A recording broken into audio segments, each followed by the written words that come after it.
Well, good morning, and thanks to all of you for being here on what an exciting day it is for Hampton Roads and an exciting day for the Commonwealth of Virginia. As I always say, it is good to be back in 757, and I want to thank part of this, a large part of this announcement today is because of the people standing beside me.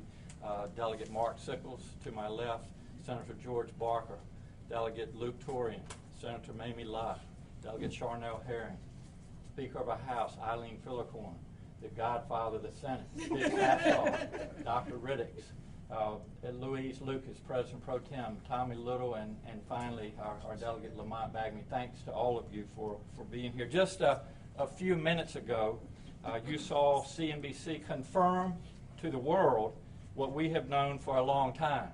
Virginia is the top state for business again this year.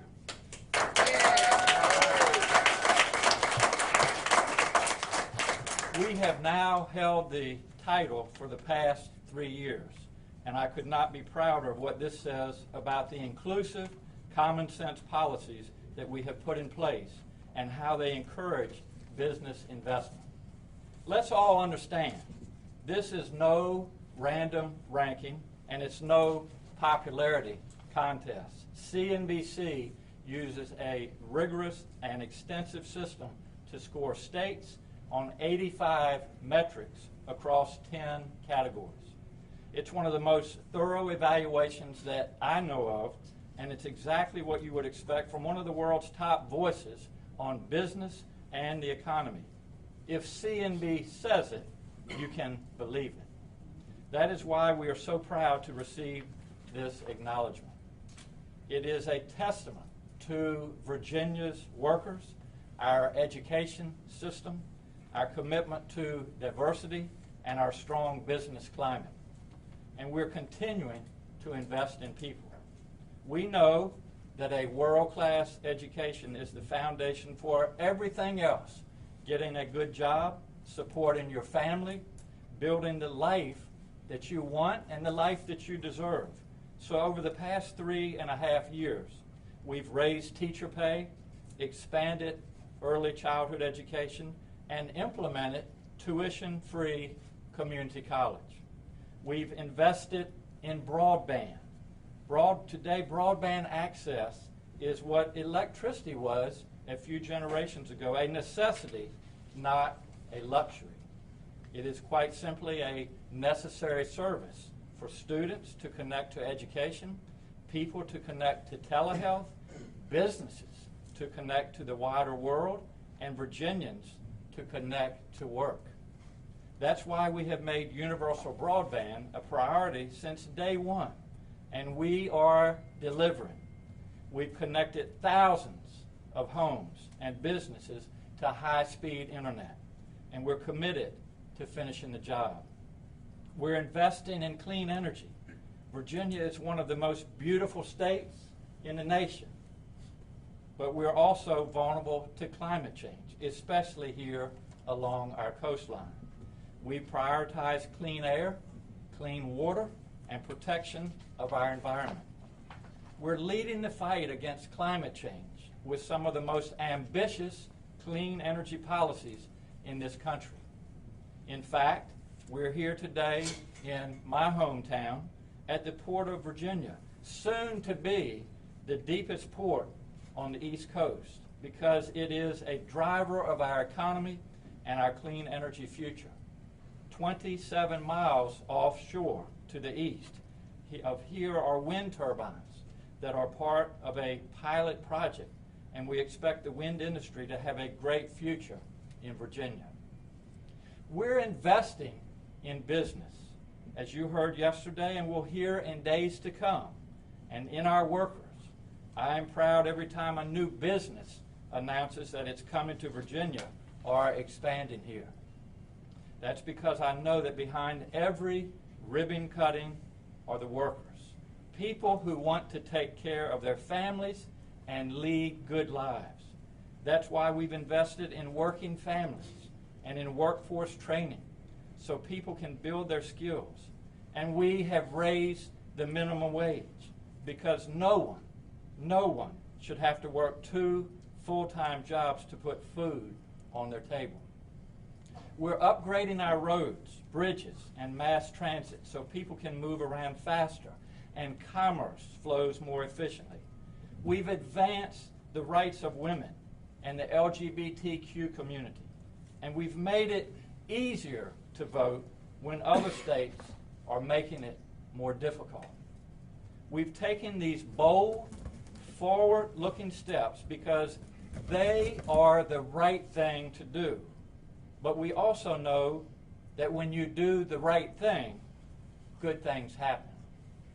Since I took office in 2018, we have secured more than $45.4 billion in statewide capital investment and created nearly 90,000 new jobs. We've done that while advancing policies that treat people equally and with dignity, recognize and celebrate diversity, tell our full and true history, and promote democratic principles. And as a result of this, our economy in the Commonwealth of Virginia is roaring. It's why companies of all sizes are choosing to call our Commonwealth home. Virginia is proving that when you treat people right, it's good for everyone, and it's also good for business. And our path forward could not be more clear. We have to keep up these policies that we know are working, that support business and the economy, and that are open and welcoming to everyone. We have laid out a path for economic prosperity, and we must stick with it. Now is not the time to change.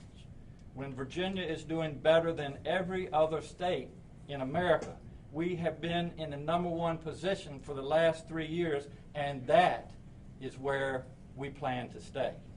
Virginia is the best state in the best nation in the world, and I am grateful to every Virginian who has played a part in making our Commonwealth the best place to live, work, learn, and yes, do business. So it's an exciting day for the Commonwealth of Virginia, and we're going to keep doing what we're doing to make sure that every Virginian has that ability to live the American dream. So now, without further ado, I really want folks in the Commonwealth of Virginia and around the world to hear from the legislators and some workers who have helped to make this possible, starting with our President Pro Tem, the first African-American female President Pro Tem in the history of the Commonwealth of Virginia.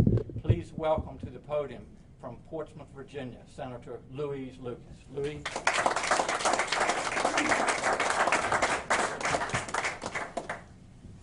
Thank you, Governor. As the Governor said, Virginia is proving that when you treat people right, it's not just the right thing to do, it's also good for business. You can't have strong businesses without strong workers. So we've raised the minimum wage, passed workplace protections, and worked to advance paid sick leave and combat wage theft. The results speak for themselves. Over the course of the Northam administration, we have created more than 90,000 new jobs and brought in over $45 billion in new capital investments, more than triple the amount of any other administration. Staying to my 45 seconds, I now pass it on to the Speaker of the House, the first woman to become Speaker of the House, Speaker Eileen Fillicorn. Thank you so much. Let me start by saying thank you to our governor, the nation's only governor doctor. Thank you for your strong leadership, and thank you for your leadership throughout this pandemic as well. I am so proud to stand here with so many friends and colleagues. I am proud to stand here with the governor, celebrating the hard work of our Democratic majority to put Virginia's businesses back on top. Despite the many hardships that we faced during this pandemic, we are building a better Virginia, even stronger and more resilient than ever. And that's because Democratic governance has not only provided aid to our businesses, but also created a more opening, welcoming environment that supports our workers. Throughout this pandemic, the Democratic majority has worked with the governor to prioritize combating COVID-19 and getting our economy back on its feet, making vaccines widely available and helping small businesses throughout the Commonwealth. We instituted non-discrimination policies in the workplace. We expanded broadband access to our rural communities and protected and ensured every citizen's right to vote.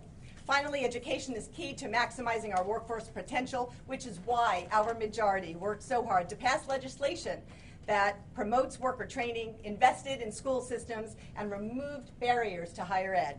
We have proven that Democrats are both pro-employer and pro-worker, both pro-growth and also pro-middle class. By making our Commonwealth more opening and more welcoming, we have made it more attractive for companies to plant their flags. Virginians know that they can count on our Democratic House majority for responsible, pragmatic, progressive leadership that moves our Commonwealth forward.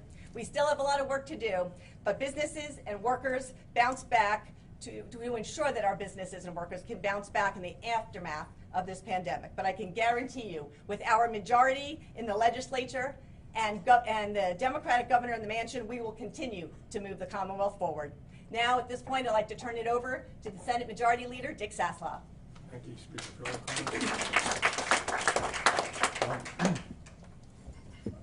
As has been commented on many times this morning, I've been around a long time, and I've seen what works, I've seen what doesn't work, and we're delivering results.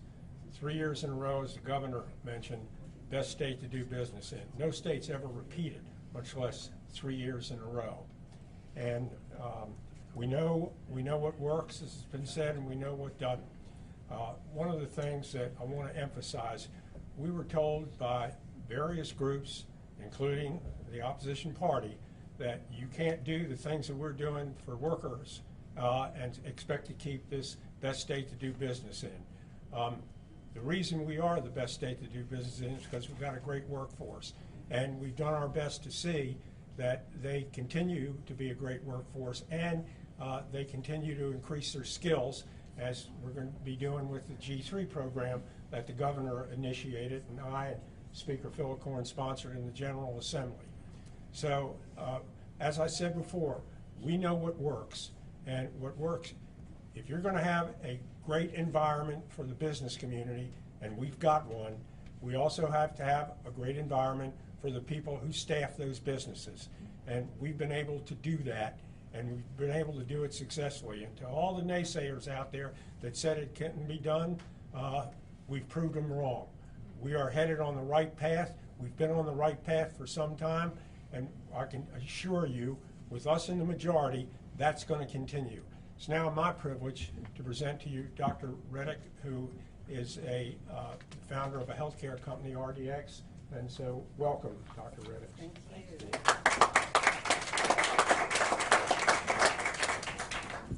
Good morning. Good morning. I'm Dr. Angela Reddix, founder of RDX, a healthcare management and technology firm located right here in Hampton Roads. I'm also the employer for over 15 years in a multi-million-dollar company. I'm proud of being an employer and providing upward mobility for those who have entrusted me as their leader. I'm also proud of thinking about the next generation of entrepreneurs and leaders. In my nonprofit, Envision Lead Grow, we are transforming communities of poverty into communities of prosperity through the promise of middle school girls. I'm also interested in building leaders. I understand as an entrepreneur how important that is. So as the director of the Hodge Entrepreneurship at Norfolk State, that is my entire mandate. I'm proud to call Virginia home and pleased to be able to join Governor Northam today to affirm that Virginia is the best state for business. Business owners know that Virginia has a world-class workforce, a stable business climate, and resources necessary for entrepreneurs to quickly grow their businesses, not just survive, but thrive. I am pleased to celebrate this national recognition. Thank you. Thank you so much.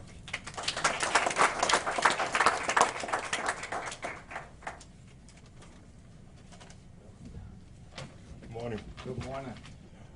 To Mr. Edwards and the Board of Directors of the Virginia Port Authority, on behalf of the ILA and the 2,400 dock workers that we represent, Mr. Larry Bactell, who is our Atlantic Coast District Vice President, and I would like to thank you for the opportunity to be part of another historic day in the Commonwealth of Virginia. And also, we would like to thank you for allowing us to be present with an individual by his leadership will go down in history as another great governor for the Commonwealth of Virginia, Governor Ralph Northam. Thank you. The ILA and the Court of Hampton Roads is the most well-trained workforce in the maritime industry. And through communication, cooperation, and partnership with the employers, we will do our part regarding the growth of the port so that we can surpass the success we have already enjoyed. We want to thank all the legislators for the port's infrastructure investments, which will bring more cargo into the port. We are grateful and look forward to being part of the port's future. But we will remind you, we can't rest on our success. It's very competitive. So what we have to do, continue with the course that we are on, go deeper and wider.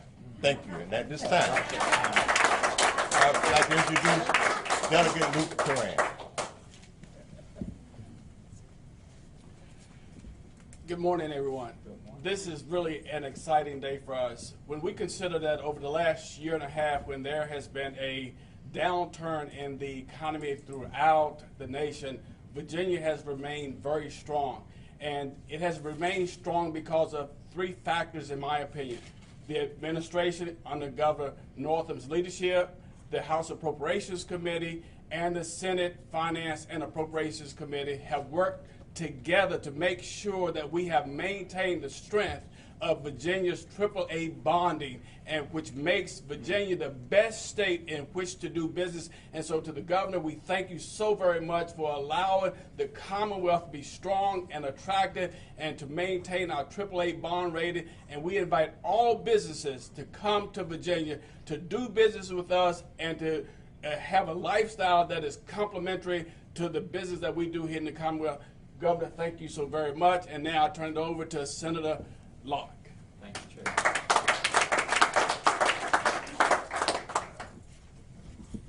Thank you, Delegate Torian. 3 years in a row comes as a result of building a great foundation for education. And as an educator, I'm very proud of that. I've dedicated my professional life to education. That's why I'm proud this administration and the General Assembly have invested in education, from pre-K to higher ed.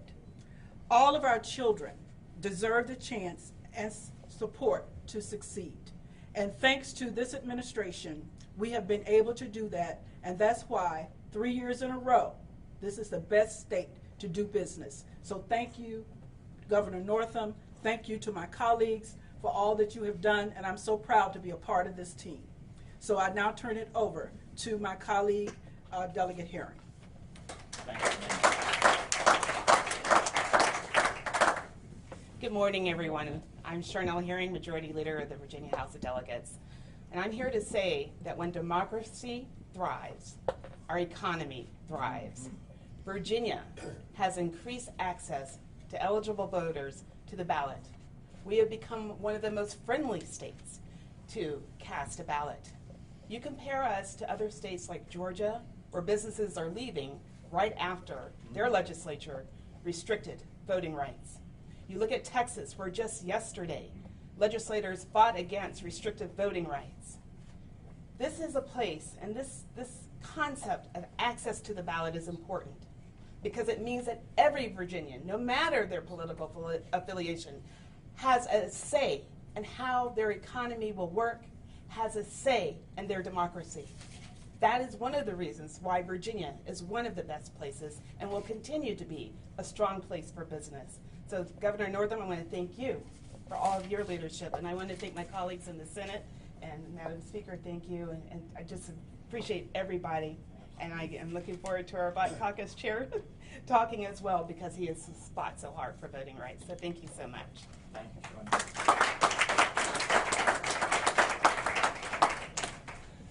Thank you, everybody, for being here today. I'm George Barker, the state senator, and working on the Senate Finance and Appropriations Committee.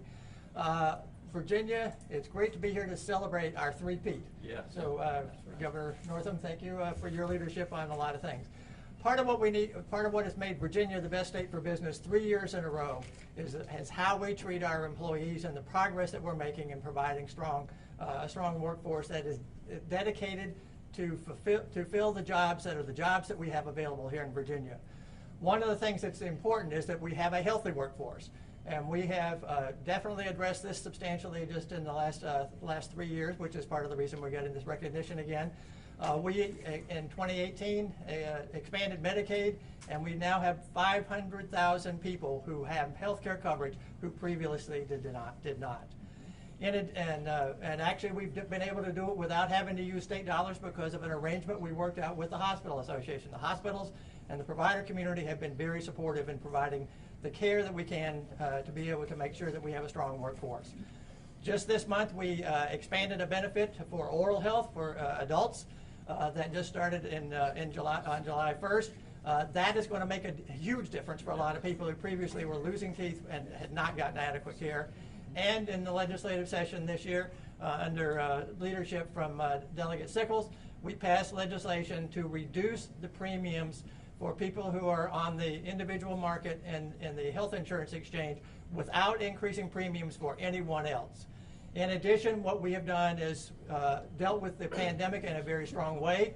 We have one of the few states to reach the president's goal in terms of having over 70% of the population, adult population, receiving vaccinations by July 4th.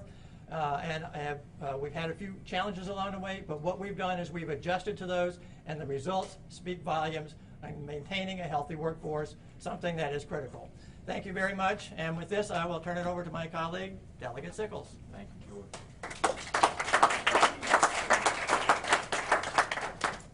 Good morning, everybody. It's so exciting to be here. I am someone who works in my citizen daily job in the maritime industry, and my company has done a lot of work here in Hampton Roads, and it's good to see some of the fruits of our labor outside this window.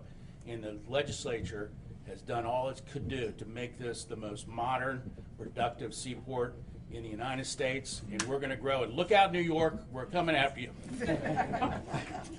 So I'm going to join my colleagues in congratulating the governor for this award. It's incredible that we've done this, and we've done it with equity and equality in mind. That is what we can celebrate today, along with this a tremendous award, the 3 years in a row. And we've got to keep, Governor, our pedal on the accelerator and keep this going. And people need to come and see what I've been watching out this window for the last few minutes while everyone's been speaking. This is incredible. These rail-mounted gantry cranes is moving cargo through this port. Congratulations to the port staff for doing everything that you've done to make this terminal happen. And congratulations. We'll hopefully join you all for lunch and have a drink or something. And I think summing up is our chairman of the Black Caucus, Lamont Bagby. Thank you. You can go back to looking out the window. Governor, it appears everything has been said, and it appears that everyone has said it. But I do want to sort of wrap this up and put things in perspective. Before the pandemic, we were number one. With all the work that we did during the pandemic to protect people, workers, children, keep everyone safe, keep our businesses afloat, we remained number one. After the pandemic, I guess we can say after the pandemic, because we're getting back, as we were on the beachfront yesterday and seeing folks back out and enjoying restaurants and hotels and lodging. And with all the work that we have done with voting rights, expanding health care, making sure that we diversify businesses in the Commonwealth of Virginia, making sure that we protect our infrastructure and grow our infrastructure in protecting our environment. All the things that we have done prior to the pandemic, remaining consistent during the pandemic, and after, as we move out of the pandemic, we are still number one. And so we will remain consistent. We will not rest. But this is the time, as we have already moved from good to great, we will move to greater. We're not focused on just what we have done. We are focused on finishing the job. And Governor, congratulations on your term, because it appears that you don't know a Commonwealth that's not the number one. But you know, I want to thank our leadership and my colleagues for the work that you all have done. This is an awesome accomplishment. But I'm so satisfied that as we talked and we spent the last 24 hours or so together, sort of celebrating this and focusing on this, that each and every one of the individuals up here aren't just focused on the accomplishment that we have as a Commonwealth today, but are focused on the work we have before us August 2nd and in the next General Assembly session. And so with that, Governor, I think you want to open it up for a few questions. Thank you, Delegate. Governor, I'd like to ask you two questions. Number one, you were very instrumental in accelerating the legalization of marijuana to 2021 from 2024. You did that so it would people would stop being charged in courthouses across the Commonwealth. But I have to ask you, have you smoked marijuana since it became legal? No, I haven't, Andy. I've been very busy making sure that we're the number one state in the country. But on a serious note, just to put things in perspective, you know, 2 years ago, and this was important as a physician, a healthcare provider, we legalized marijuana for medicinal use, and there are a lot of indications for that, as we know. Last year, we decriminalized marijuana, and the driving force behind that really was because of the disparities, Andy. We knew that white people and black people, Virginians, use marijuana at the same rate, but people of color, black Virginians, were getting arrested at a rate 3 times what white people were and getting convicted, and lives were being ruined. And so we took it a further step this year, and that was to legalize the recreational use. And you're exactly right. The main driving force for that was equity. It was time to stop singling out black Virginians for using marijuana, ruining their lives. And so, yes, I pushed it from 2024 to 2021 with the help of our legislators, and we said all along it was the right time in Virginia to do it, and we were going to do it the right way, and we have.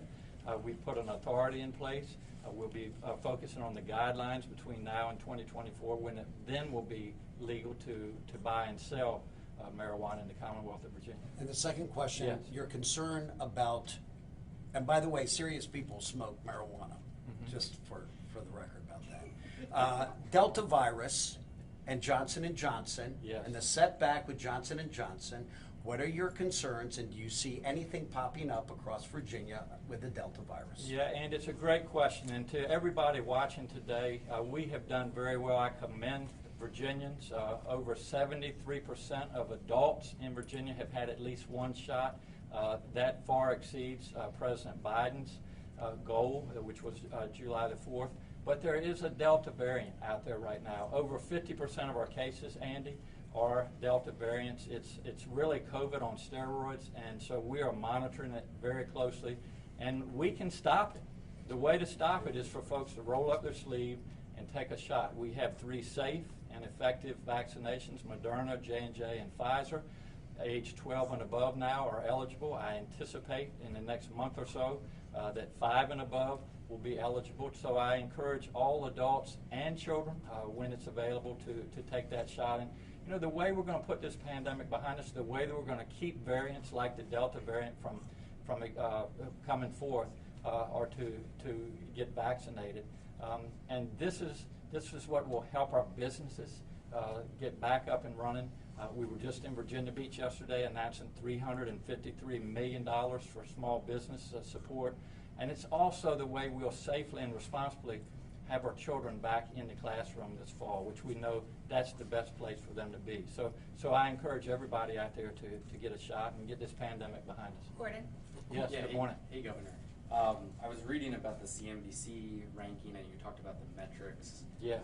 They use inclusiveness to as part of their measurements and as part of their quality of life. Sure. So, I'm not totally familiar with how they do the ranking, but one of the first words you used was inclusive. I'm just Yep. curious what you could talk about as far as what you've done in your, recent months in your administration to help with that. Gordon, thank you. It's really about treating people right.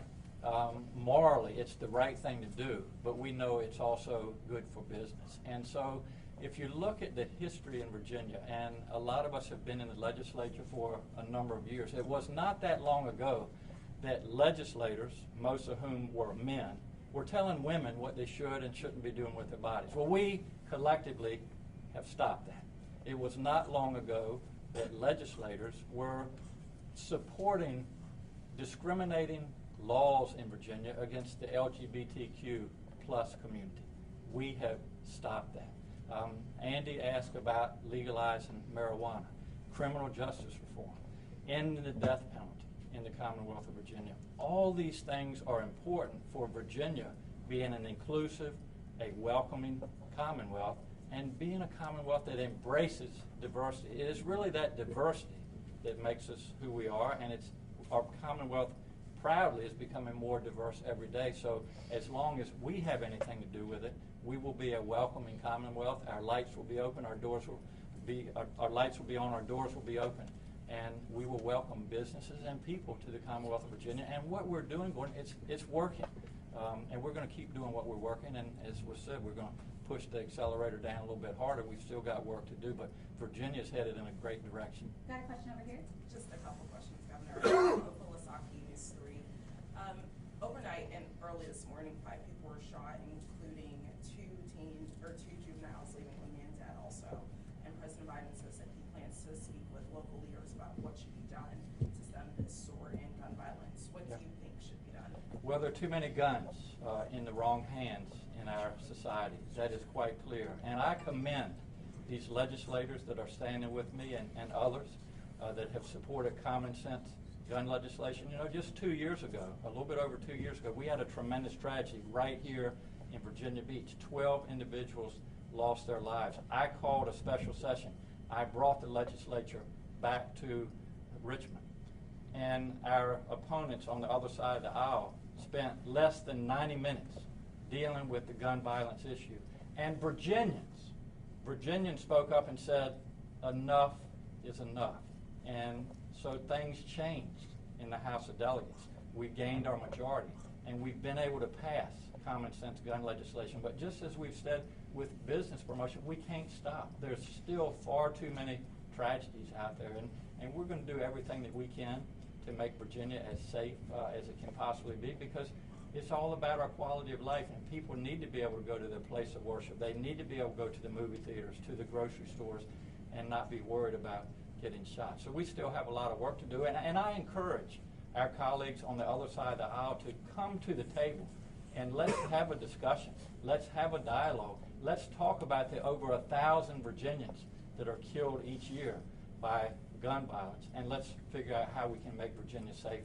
We got one last question here. Yeah, Paul Bebo, WHRO, sir. Hey, Paul. Hey, when you one of the arguments about economic growth that you hear is that the pandemic-related unemployment benefits are causing a labor shortage, particularly in the hospitality industry. Mm-hmm. What's your analysis of that? What's your response to that argument? Well, there are a lot of factors, first off, and obviously we're very concerned. We want to get our economy back up and running. We want to get people back into the workforce. So we've done a lot of things. Number one, I talked about the G3 program. People need to be trained or retrained. We want them to have access to our 23 great community colleges without incurring any debt. So that's one thing. We've also offered incentives. I was just in Virginia Beach a few weeks ago to incentivize employers bringing people back to work, giving them signing bonuses. That's something that will work. But let's look at the picture. The unemployment benefits coming from the federal government will end the first week of September. That's revenue that's coming into our economy. It's going into people's pockets, and it's being spent and supporting our economy. So I'm not going to do anything to stop that, but we're giving individuals and employers every opportunity that we can to get people back to work. And I really think, as I said, our economy is roaring. You see businesses doing better. And one last thing I would say is, during the pandemic, a lot of things were shut down. Businesses were shut down. Over 1.6 million Virginians filed for unemployment.